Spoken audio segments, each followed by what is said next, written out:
Hello beautiful soul! Welcome back to my channel. This is my channel from Japan, Kabayan Libra. This reading is for you. Tingnan natin ang iyong January 1 to 15, 2025. Maraming salamat muna sa mga subscriber, new subscriber, cross-watcher. Sa mga bagong pasok dyan, welcome na welcome kayo sa bahay ni Ate Aimee. Salamat din sa nakataba ng puso ninyong mga comments. Sa mga nagpa-personal reading, maraming salamat po. Kung gusto nyo, na energy nyo lang talaga ang gusto nyong makuha natin, all the details para sa personal reading ay nasa baba ng video na ito. Dito sa general reading, Kabayan Libra, kunin mo lang sa'yo at itapon ang hindi sa'yo. Maaring ito isa vice versa, energy mo, energy ng person mo, o energy ng malapit sa puso mo. Nangyayari, or mangyayari pala. Use your own intuition, lawakan natin ang ating isipan. We have the sun. Marami kayo energy sa mundo ito, kaya hindi ito basta-basta magre-resonate sa inyo. Pag hindi nag-resonate at hindi naman nangyari, ibig sabihin, hindi nyo energy ang nakukuha natin. Pag hindi nyo alam ang general reading at ang vice versa, paki-research na lang din sa Google para hindi kayo maligaw sa ating reading. Okay. Okay, nagkakaroon na naman sa inyo ng enlightenment, sa mga bagay-bagay. Yes, there's an enlightenment. There's a growth, actually, When it comes to your money, nakikita ko naman na there's a growth. Maaring magkakaroon ng mga luck. There's a luck or there's an achievement sa iba sa inyo, May mga papuri na magaganap. Parang pupuriin ka ng isang tao or bobolahin. Bobolahin Iba sa inyo siguro may ligay sa sakana, ay sa fish, there's a growth. So, nakita ko naman dito, bumabalik na naman yung iyong confidence, Handito na naman yung iyong kakaroon ng ego and yung iyong self-vitality o yung sigla or saya na nararamdaman. And then also, alam mo na rin nakikita ko na rin sa iba sa inyo, you know your purpose or you need to know, Andito na rin yung may mga sitwasyon na main concern mo na, kumbaga. Andito rin yung, siguro andito yung pagiging siguro, more on focusing to your, to your pagiging,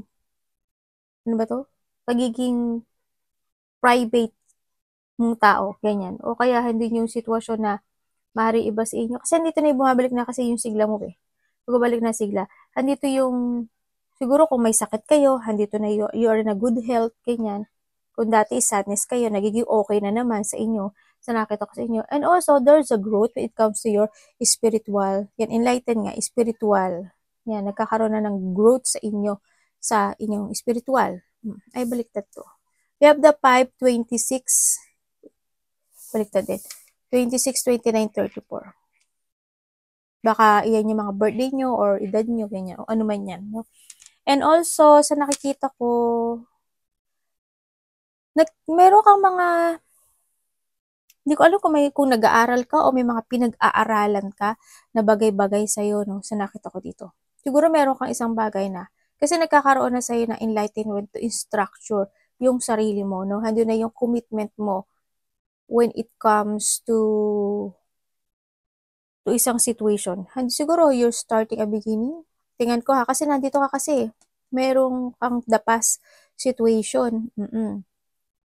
Parang nandun na rin yung disiplina mo when it comes to your money. Nandun na yung parang you have nagkakaroon na ng enlightenment sa'yo or spiritual growth when it comes to alam mo na at pinag-aaralan mo na yung mga tao na makakasalamuha mo. Mas iniisip mo na kung sila is the scammer o tao na hindi ka ibabalyo. Doon kumbaga nagkakaroon ka siguro ng mga situation na pinaninindigan mo na, ganyan. Na maninindigan ka na this time hindi na ako katulad ng dati. Mga ganon. Kasi we have the three Kumbaga din na yung pag-awakening mo sa isang situation mo, sa buhay mo. Iba sa inyo, maaaring meron kayong mga nire-research or there's of knowledge ka lang talaga or there's a mystery ka na gusto mong alamin sa nakita ko dito, Yung mga sikreto, mystery, unknown situation na maaaring pinag-aralan mo o gusto mong alamin, dito sa isang sitwasyon mo sa buhay mo. And then, yun nga, like I told kanina, maaaring may mga kasiyahan, ako nakikita, maaaring may mga mararamdaman kang kasiyahan this time, no? Maaring yung inyong sahod mataas ngayon, di ba? There's a growth, kumbaga nagkaroon ng growth or there's a lack, ganyan ako nakikita sa iyo, no? May mga kumbaga maaring may mga pumasok na pera, maaring yung iba sa inyo sa sobrang yung overtime, ganyan, yung mga night shift, di ba? Matataas ang ang achieve ng pera, 'di ba? Yan, nandun na yung kasiyahan and money is pipapasok na money, no? Ganyan. And also may mga pagpuri, no? Ako nakikita dito, may mga baka pupurihin ka, ganyan. And then ang nakikita ko rin, when it comes to there's a gain of wealth, abundance. Yung may mga magninegosyo ngayon, it's okay naman siya. Sa nakita ko kasi, when it comes to a negosyo, pwede naman. Kasi the fish din, baka kung yung negosyo nyo, kung may negosyo kayo, medyo nagiging okay siya. Ngayon, nagiging okay naman siya. Maybe iba sa inyo, you're thinking for something to start a negosyo, ganyan, sa nakita ko dito, or nandun na yung nag-iisip na kayo kung paano nyo mas mapapalago yung pera nyo, no, sa iba sa inyo. There's a romance or there's a love, ako nakikita dito. Ayan. Baka may tao na nagkakagusto sa'yo, na medyo inaalam mo kung sino talaga siya, no? Basta mag-trust ka lang sa intuition mo dito. Kasi i-guide ka niyan. Huwag mo nang yun yung dati mo. Tingnan natin.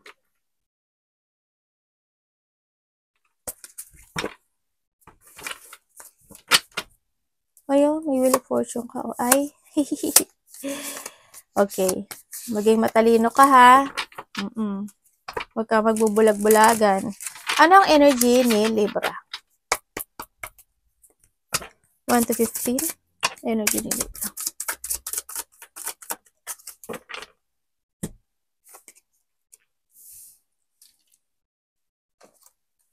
Ano po yung Queen of Swords?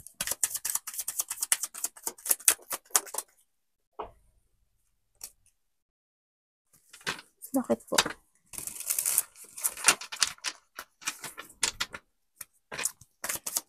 Ano po ito?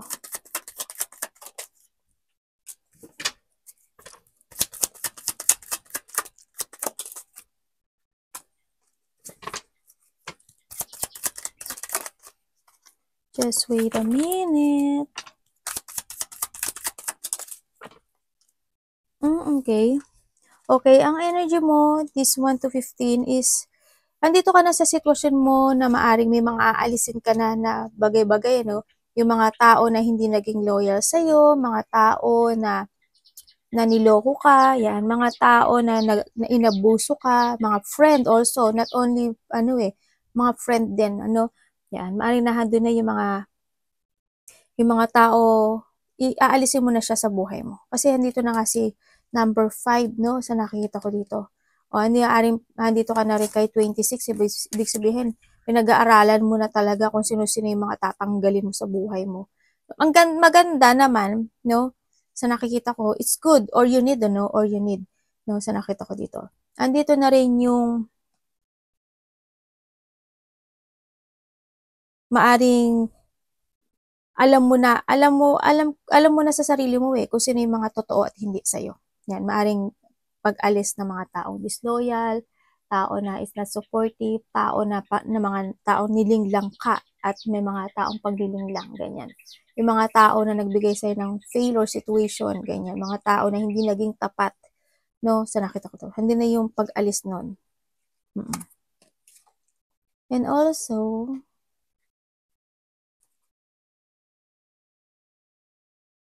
energy mo, may travel ba kayo?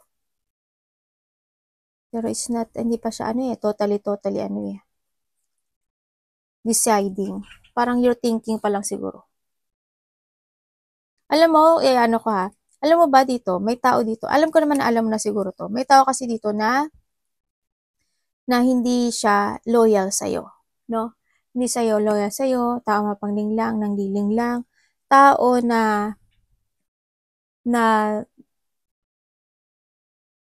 walang disiplina, ako nakikita.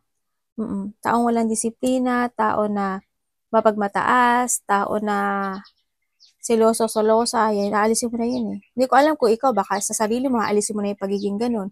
No? Kumbaga, magiging ano ka na, magiging more smart person ka na than nakaraan, di ba? Than 2024 ngayon, di ba?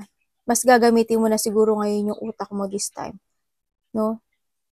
Kumbaga, bago ka siguro pumasok sa isang sitwasyon, mas mas aalamin mo na kung yung tao na o sitwasyon na yun o yung tao na yun totoo sa'yo. Parang handun ka na sa sitwasyon na yun.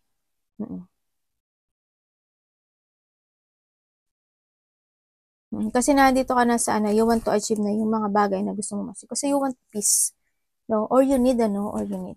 Kasi kung titignan ko, dito na si 5, si 26, tsaka nandito si 34. Diba? Mga anak, anong problema natin? Yan ako. Anong problema ng anak kong makulit na yan? Dito ka na sa balikat ni mami. Ito okay. Anong parating kay Libra? To show me.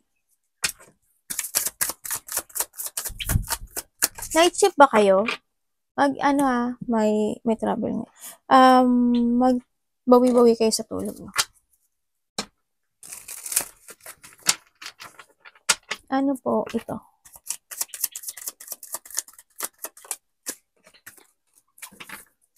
Uy, ang ganda ah.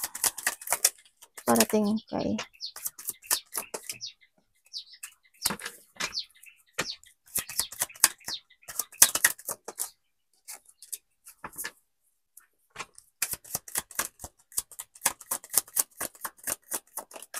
Thank you. Okay. We have the 10 of Pentacle, and the Ace of Swords. Wow, ang ganda na ano mo, oh. 10 of Pentacle, Ace of Swords, 6 of Cups, and the Wheel of Fortune. And the Judgment. Ganda, oh.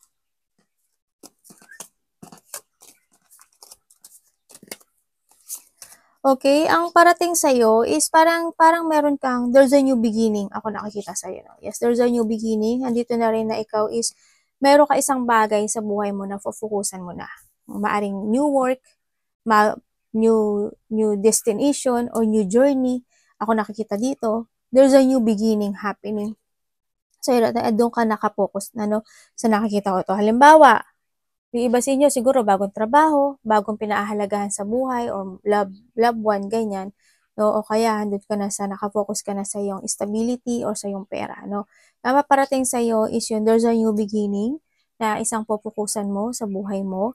No? Sa nakikita ko to, yung handito na rin yung isang situation na magkakaroon ka na rin actually ng paghihigpit when it comes to a money, ganyan, maghihigpit ka na doon, no? Hando na rin yung isang situation mo na mas magtiting ka to your future, to your stability, to your work, sa future mo, ganyan. Sa family mo, no? Sa nakita ko dito. And then, handito yung iba siguro sa inyo kung kayo ano ba to? Kung kayo kasi ang tawag dito? Halimbawa, nasa District 1 kayo. Halimbawa, hindi man kayo nag-umpisa ng umalis sa trabaho nyo, ganyan. Maring nandito kayo sa District 1 dati, na pupunta kayo sa District 2, District 3, 4, ganyan. Kumbaga, meron kayong bagong gagawin, no? May mga bago kayong pufukusan na isang sitwasyon, ganyan. No? Andun na rin kasi yung pagpabalik na there's a courage or confidence mo dito sa sitwasyon na to. Yes, magkakaroon ka ng magkakaroon ka ng mga collaboration, or there's a dealing, or iba dito siguro there's a recognition, no? So iba dito baka meron kayong ma-receive na isang mahalagang sitwasyon, ganyan. May mga recognition din kasi ako nakikita. Recognition, may mga ma-receive kang pera, o kaya may mga pagbabago o changes when it comes to your work, no? May pagbabago as in. Meron ako sa balikat. Kaya pala parang basa yung balikat ko. Ganun. Yung iba dito is a recognition, or hando na yung mga partnership, no? Ako nakita, or partnership coordination, ganyan. Ako nakita dito. O kaya meron ako nakita sa iba sa inyo is parating is may tao daw dito na makikipag-usap sa'yo or makikipag-dealing sa'yo. Yan, may pag-uusap. Maaring ito is related to a work, to a money, ganyan. Or maaring ito is to learning something to grow. Ganyan na nakikita ko dito. bago siya, tingnan natin ang dapat iwasan ni Libra.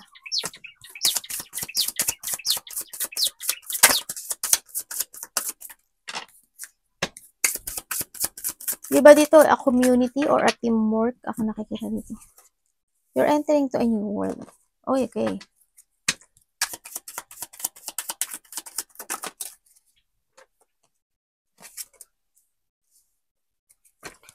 King of Pentacles.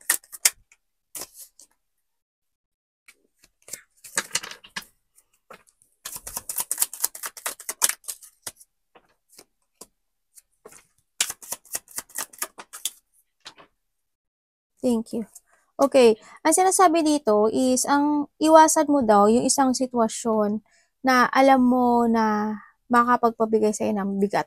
Kumbaga, makapagbigay sa'yo ng problema or makapagbigay sa'yo ng isang burden sa buhay mo, no? Yung isang sitwasyon na umiwas ka sa mga tao o sa mga situation, ganyan, na hindi siya makakatulong sa'yo to growth. Kumbaga, mga tao na manggagamit, ganyan, mga tao na gagamitin nila o abusuduhin ka nila, o yung isang sitwasyon na you taking a responsibility na sa'yo ibibigay lahat, ganyan, no? Iwasan mo rin yung isang situation na, kasi may mga manggagamit daw sa'yo, no? Yun, iwas ka doon. Kumbaga, you need to accept all the lesson, ang sinasabi dito, no? Huwag mo nang gawin siguro yung dati sa nakita ko dito, no? Kasi we have the 5 na rin kasi. Yan. Don't do yung nangyari sa nakaraan sa nakita ko dito. You need to focus more to yourself. Umiwas ka sa mga problema, sa mga stress.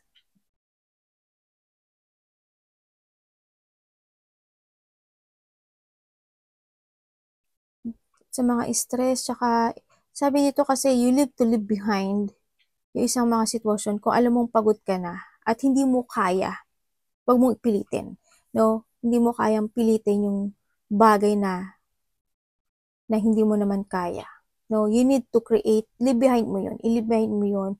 It's time to be a wiser and be a stronger. I-leave behind mo yung mga bagay o sitwasyon na hindi siya makakatulong sa'yo. Mga manggagamit na tao, user, didikit sa'yo pag kailangan ka lang, ganyan. Yung mga gold digger, mga gold digger talaga ate.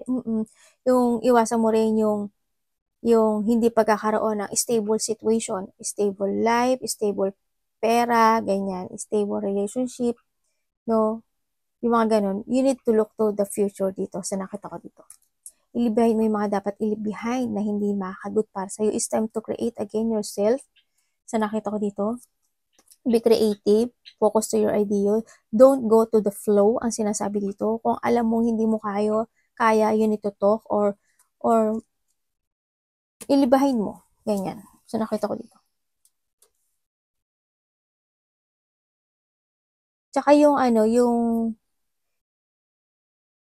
hindi ko naman nakikita na kayo na materialistic kayo I hope, 'di ba? Pero hindi ko nakikita. Yung mga tao na, yun nga, mga tao na they thinking for a material. Yung mga tao na hindi nila maiintindihan at mga taong hindi sila supportive sa'yo.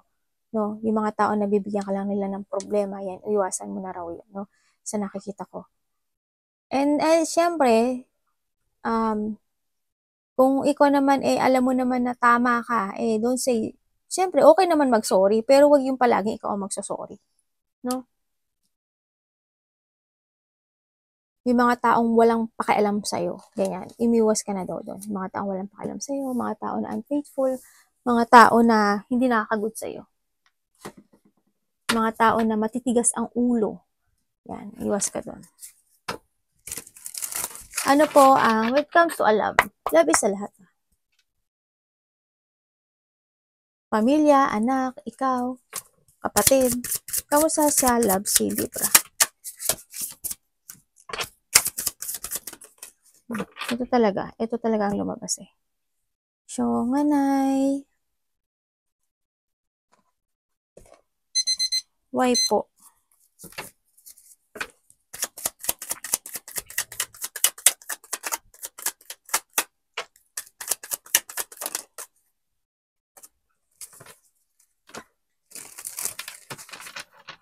Bakit?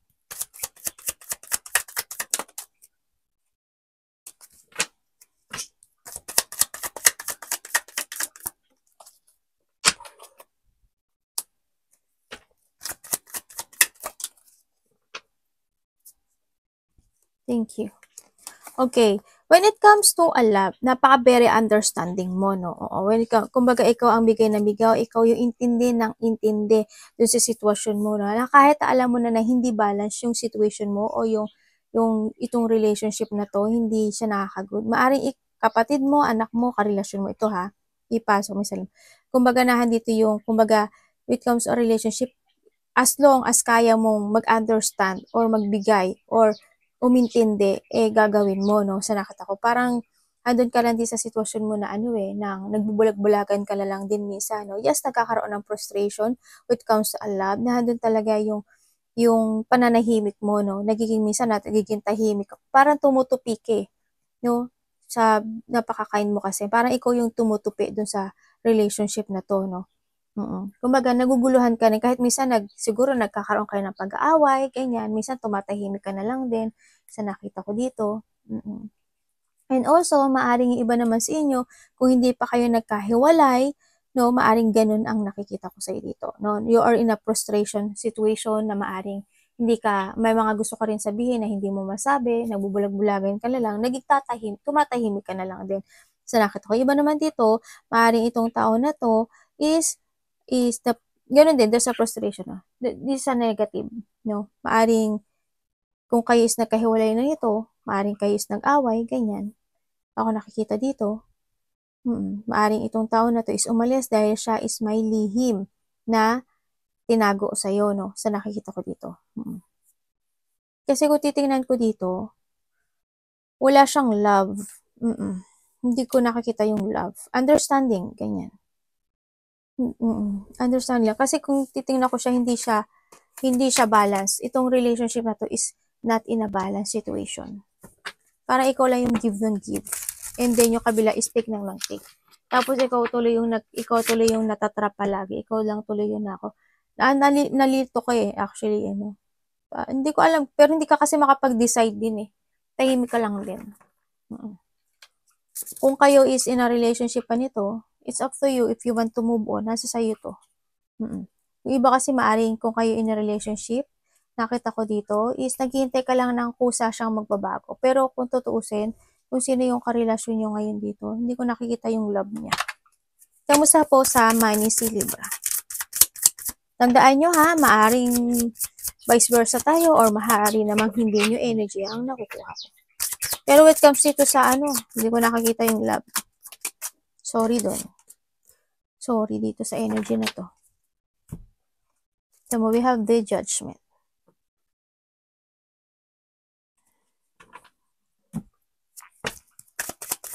Knight of Pentacles, money.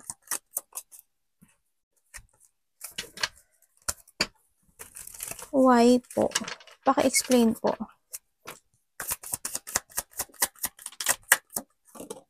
Uy.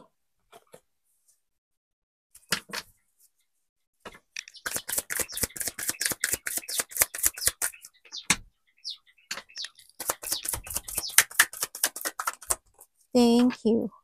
Okay? When it comes to a money, ang nakikita ko sa'yo, medyo protektahan mo yung money mo, no? Sa nakita ko dito. Why? Parang wala kang walang destination yung money. Hindi ko nakikita. Mag-ipon ka ng money. No, there's no growth. Ang nakita ko dito, medyo mabagal yung pasok ng money sa'yo. Kailangan mo protektahan. Kailangan mo depensahan yung money mo, no? Sa nakikita ko dito. Kasi there's no growth. Kumbaga, maaring yung mga nakaraan pa na 2024, ibitbit mo pa siya. Kasi wala kang guard, no? There's no guard to protect your money sa nakikita ko dito. Parang andun ka lang sa, okay lang, ganyan. Parang bahala ka lang. Bahala lang kung ano yung mangyari. Kasi, wala. As in, your money it will shattered, no? Sa nakikita ko dito. Parang handun ka lang sa go to the flow when it comes to your money. Wala kang lakas ng loob to focusing na mag-ipon, no? O kaya, mag-think to the, siguro nagtitik ka sa future, pero hindi ko nakikita yung hindi ko nakikita yung confident mo when it comes to reach the goal na pang future. Hindi ko nakita siya. Kasi mabagal siya yung, ang bagal ng takbo, ang bagal, wala kang guard. Parang hindi ko lang, I don't know why, pero siguro, pagka may problema, nilalabas mo. Pero siguro puro palabas eh. Ito mo dito, tower, diba? Kumbaga, maaring naglalabas ka ng pera nang wala yung purpose. Di ba gastos? Siguro may purpose, pero hindi ko nakikita yung pag-iipon. Yung pag-iipon. Hindi ka nagiging matatago it comes sa pag-iipon ng pera. Sa nakita ko dito. No? Walang guard. You need to protect yung sarili mo. No, kung hindi, magiging tower ka. Pabaksak kasi yung money mo. Iba dito, nagkakaroon kayo ng chronic fatigue. Or there's a chronic fatigue. Ako nakikita dito. When it comes sa money, there's no dissatisfaction. Hindi ko alam kung may mga nag-aaway o nagtatalo sa loob ng tahanan or sa kasamahan sa trabaho. Parang may nagtatalo. Ako nakikita dito. Parang meron. Tingnan natin ang advice. Advice po, universe. Yeah, the lovers. The lovers. Bakit po?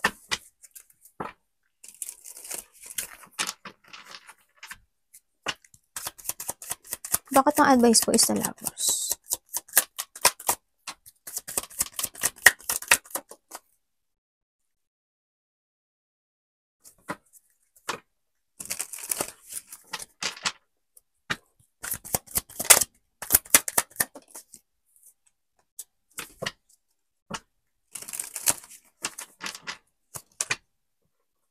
Bakit po? Naku, hindi talaga maganda yung card mo,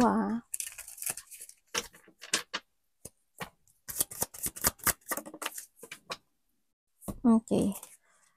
Okay, ang advice sa'yo is you need to trust more to your intuition, no? Kailangan sa'yo is magkaroon ng open up communication dito sa nakita ko to, either to your lover, sa pamilya mo, sa mga anak mo, sa kasamahan mo sa trabaho, kung sino man ito, no, sa nakita ko to.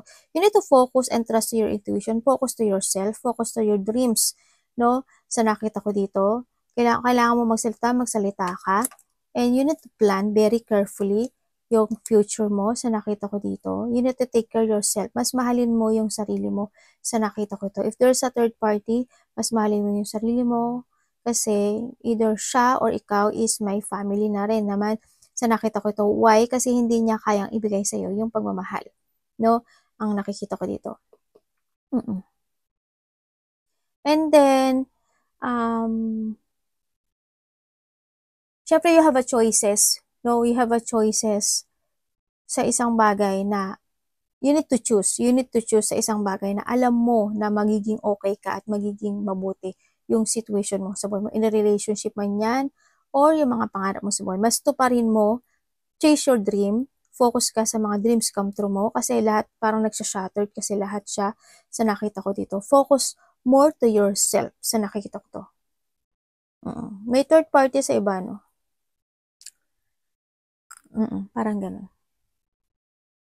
Parang may conflict talaga ako. Hindi ko alam kung sa family mo, sa kasamahan sa trabaho, or sa karelasyon. There's a conflict. Kanya ko pa nakikita may conflict. Nagkakaroon ng mga pag-aaway, no? Sa nakikita ko dito. There's a dreams, or there's a sadness, or there's a unfulfillment situation, or may nag-fail, no? Ako nakikita dito. Kasi there's an emotions. Ako nakita. May biglaang nangyari kasi. Na biglaan lang siya. Na hindi mo inasahan siguro. Na ganun. Na akala mo is yun na hindi pala. No? Mga nagkaroon din ng mga paghihigpit sa pera or nagkaroon ng mga problema sa pera. sa family, there's a promises na nag-broken. Ako nakikita dito.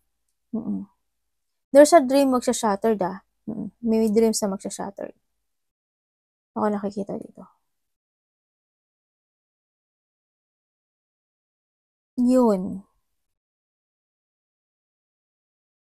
May mga problema kayo sa pera. Basta ha, when it comes to money, protektahan mo yung sarili mo. Kung meron kayong inihintay na isang mana or inheritance or something, parang hindi eh. Hindi ko nakikita sa ngayon. Hindi ko pa siya nakikita sa ngayon na matatanggap mo siya. I hope kasi we have the fish naman. Pero hindi ko ano eh, fish lang kasi ano to eh, is pagtaas ng ano eh. So, hindi siya ganun kalaki. Ganun, no? Arigatou namaste, God bless.